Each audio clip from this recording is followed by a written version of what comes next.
والدین کے رویوں میں اولاد کے لیے جو نرمی ہوتی ہے، اس نرمی کی وجہ سے عمومی طور پہ جو لاڈ ہوتا ہے، پیار ہوتا ہے، وہ پھر انسان کی طبیعت کا حصہ بن جاتا ہے، اور اولاد جب بڑی بھی ہو جاتی ہے تو وہ والدین کو اسی طرح سے ٹریٹ کرتی ہے، جبکہ اس کو یہ سمجھنا چاہیے کہ اللہ رسول کے بعد اگر سب سے فائق حق کسی کے ہیں تو وہ والدین کے، اور ان کی ناراضگی اللہ کی ناراضگی ہے، اور ان کی رضا اللہ کی رضا ہے۔ ان کو خوش کر دینا اللہ کو راضی کر دینے کے مترادف ہے، اور ان کو ناراض کرنا اللہ کو ناراض کرنے کے مترادف ہے۔ اور یہ بات ذہن میں رکھیے گا کہ اگر والدین راضی نہیں ہیں تو رب بھی راضی نہیں ہے۔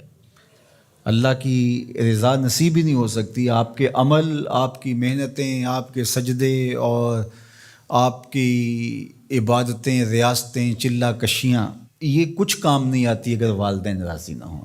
تو والدین کو راضی رکھنے کی ہمارے دین نے ہمیں تلقین فرمائی کی۔ اور یہ بھی آپ کو میں بتاؤں کہ کچھ اعمال ایسے ہیں کہ جن کی جزا اور سزا آخرت میں دیکھنا ہوگی، لیکن کچھ اعمال ایسے ہیں جن کی جزا اور سزا دنیا میں بھی بندہ دیکھ کے جاتا ہے۔ ان میں سے ایک عمل والدین کی فرما برداری ہے۔ جو والدین کا فرما بردار ہو، آپ اس کی پگڑی کا کلس کبھی نیچا ہوتے نہیں دیکھیں گے۔ اور وہ گناہ جس کی سزا آخرت میں تو ہے ہی ہے، دنیا میں بھی ضرور ملتی ہے، وہ والدین کی نافرمانی ہے۔ اس شخص پہ نشان لگا لیں جو ماں باپ کا بے ادب اور گستاخ ہو، آپ اس کو دنیا پہ بھی رسوا ہوتا پائیں گے۔ دنیا پر بھی وہ سرخرو نہیں ہو سکے گا۔ دنیا کے اوپر جتنے لوگ بھی سرخرو ہوئے ہیں، کامیاب ہوئے ہیں، چاہے وہ مسلمان ہیں چاہے وہ کافر ہیں، آپ اگر ان کی تاریخ پڑھیں تو آپ کو نظر آئے گا کہ ان کے پیچھے ان کے والدین کی دعائیں ہیں۔ اگر والدین کی دعائیں نصیب ہیں تو انسان سرخرو ہوتا ہے، اور اگر والدین کی دعائیں حاصل نہیں ہو پاتی تو محنتیں بھی انسان کی اکاد چلی جاتی ہیں۔ تو یہ وہ نیکی ہے، یہ وہ عمل ہے کہ جس کا صلہ دنیا میں بھی اور آخرت میں بھی ملتا ہے، اور یہ بدعملی والدین کی نافرمانی ایسا جرم ہے کہ جس کی سزا دنیا میں تو ہے ہی ہے، آخرت میں بھی، اور دنیا میں دونوں میں اس کو جو ہے وہ حاصل کرنا پڑتی ہے۔ والدین نیکوکار ہوں، صالح ہوں، پاکیزہ عمل ہوں تو ان کی تو عزت اولاد کرے گی ہی کرے گی۔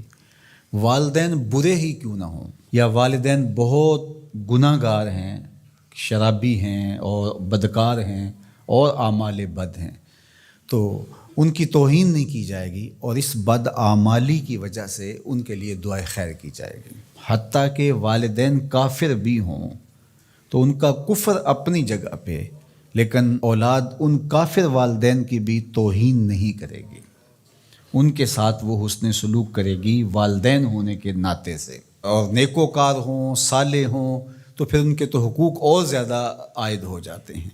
تو ماں باپ کے ساتھ ہمیں حسن سلوک کرنے کی تلقین کی گئی ہے۔ اچھا، یہاں اولاد کے لیے کبھی مسئلہ بن جاتا ہے، ماں کچھ اور کہہ رہی ہوتی ہے اور باپ کچھ اور کہہ رہا ہوتا ہے۔ اب اولاد کس کی اطاعت کرے؟ ماں کا حکم الگ ہوتا ہے اور باپ کا حکم اس سے مختلف ہوتا ہے۔ دونوں کے حکموں کو ساتھ لے کر اولاد نہیں چل پاتی۔ اب کیا کرے؟ تو علماء نے لکھا کہ پہلے تو ماں باپ کو ہی چاہیے کہ اولاد کو مشقت میں نہ ڈالے، کہ ایسا حکم دے کہ اولاد پھنس جائے کہ ماں کی بات مانو یا باپ کی بات مانو۔ ایک کی اطاعت سے دوسرے کی نافرمانی لازم آتی ہو تو بڑا مشکل مرحلہ ہو جاتا ہے۔ تو والدین کو اتنا خیال اور اتنا لحاظ رکھنا چاہیے کہ ان کو مشقت میں نہ ڈالے، ایسا حکم نہ دیں جو وہ بجا نہ لا سکے، جو ان کے لیے پورا کرنا مشکل ہو۔ اور بالخصوص ماں باپ کی لڑائی کے اندر اولاد جو ہے وہ پس کے رہ جاتی ہے۔ ماں کی بات مانی تو باپ ناراض، باپ کی بات مانی تو ماں ناراض۔ تو اس میں ایک تو والدین کو ہی چاہیے، لیکن کبھی اولاد پھنس جائے تو مسئلہ شرعی سن لیجئے، وہ یہ ہے کہ گھر کا حاکم جو ہے وہ مرد ہے۔ تو اگر ماں اور باپ دونوں کے احکام آپس میں ٹکرا رہے ہوں تو حکم مقدم ہوگا باپ کا، تو اولاد کے ذمے باپ کے حکم کو ماننا ضروری ہے، لیکن خدمت میں مقدم ہوگی ماں۔ جب باہر سے بچہ آتا ہے تو کھانے کے لیے یا کوئی چیز، یا رات کو ٹانگیں دبانے بیٹھتا ہے تو خدمت میں مقدم ماں ہوگی لیکن حکم کی تعمیل میں مقدم باپ ہوگا۔ تو شریعت اسلامیہ نے ہمیں یہ حکم دیا، چونکہ خدمت میں یہ جو حدیث میں نے آپ کے سامنے رکھی ہے، تو صحابہ نے حضور سے جب پوچھا کہ ہمارے حسن سلوک کا سب سے زیادہ مستحق کون ہے، تو فرمایا اماں کا، تیری ماں۔ پھر کہا سما من، پھر کون؟ تو پھر فرمایا اماں کا، تیری ماں۔ پھر تیسری مرتبہ پوچھا تو فرمایا تیری ماں، اور چوتھی مرتبہ فرمایا ابا کا، تیرا باپ۔